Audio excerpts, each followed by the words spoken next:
Hello.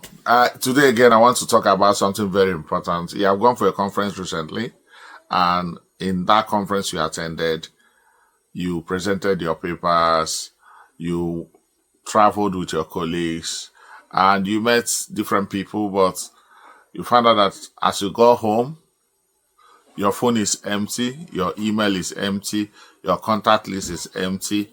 You don't have anybody that you can talk to after the conference apart from those that you travel the conference with and sharing experience in your department or your institution.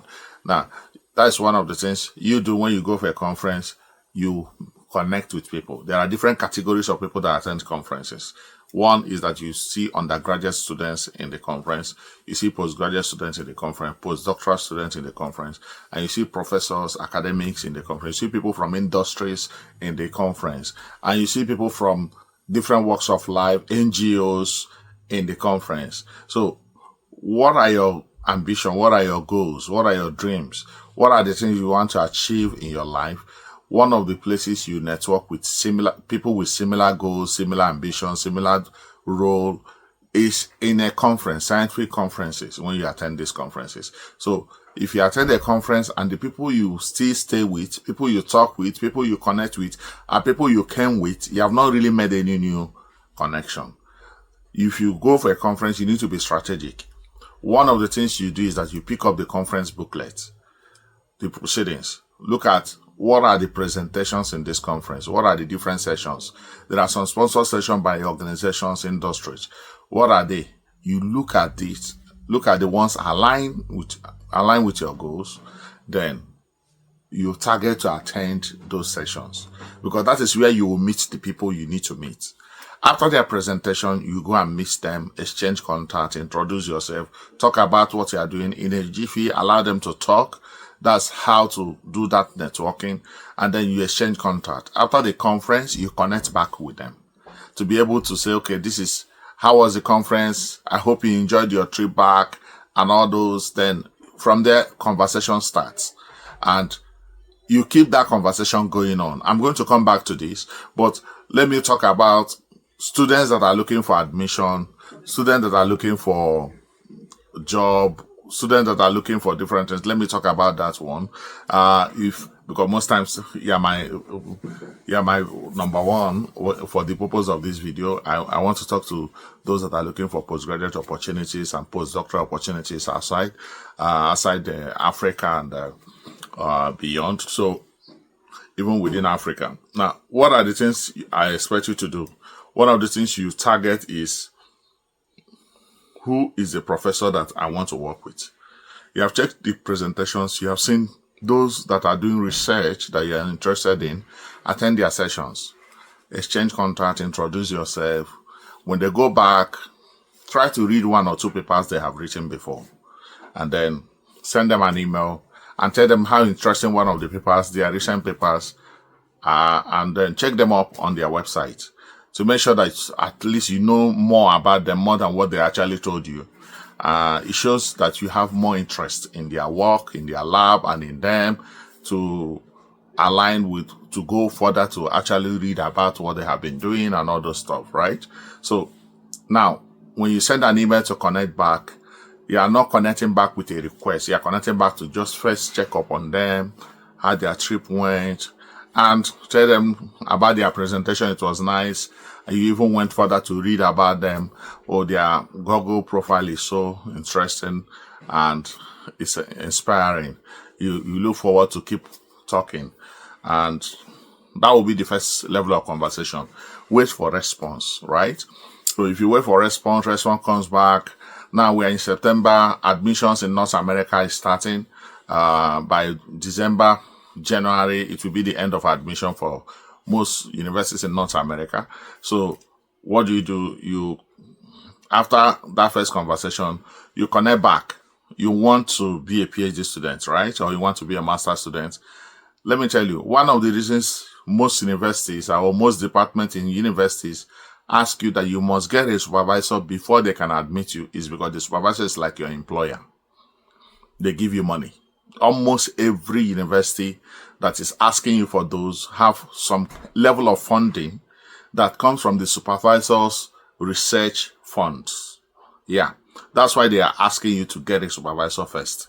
So if you get a supervisor, it's one of your gateway of getting admission, hoping that you met the criteria, the minimum criteria for CGPA, the minimum criteria for your experience, and the program you are intending to go and study, further your studies. You met the minimum criteria. Then one of the things that can be a bus stop that you might not be able to move further is that if you don't have a supervisor. But if you have a supervisor and you met the minimum criteria, you will get admission. And if you get admission, most of the admission will come with money, at least basic funding that can pay your tuition, that can pay some stipends to you. And if you come into the university, there are so many competitive opportunities in terms of scholarships that are higher than what you are going to get at your first entrance.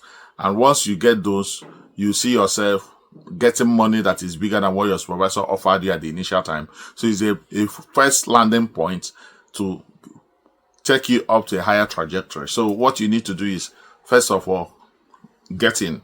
If you get in, then you have opportunity to move up in the ladder in terms of your funding level. So make this contact, keep it going. I know that maybe you attended the conference. I'm talking to you now. You attended the conference 5 months ago or 3 months ago, but you have not really contacted all the contacts. Go back to that, your conference bag, bring it out, dust it out. Just say, oh, it has been a long time. We attended the conference. Oh, how are you doing? I hope you traveled back.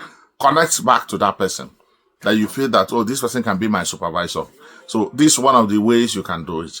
Now you're looking for a job. You attended the conference, even in the local content. There are NGOs that attended that conference, industries attended. Did you exchange contact? Did you meet them? Or you're planning to attend the conference? It's always good to be very strategic. Now, go and meet those people, right? After meeting them, exchanging contact. If you get home, keep your contact going on. They have LinkedIn profile.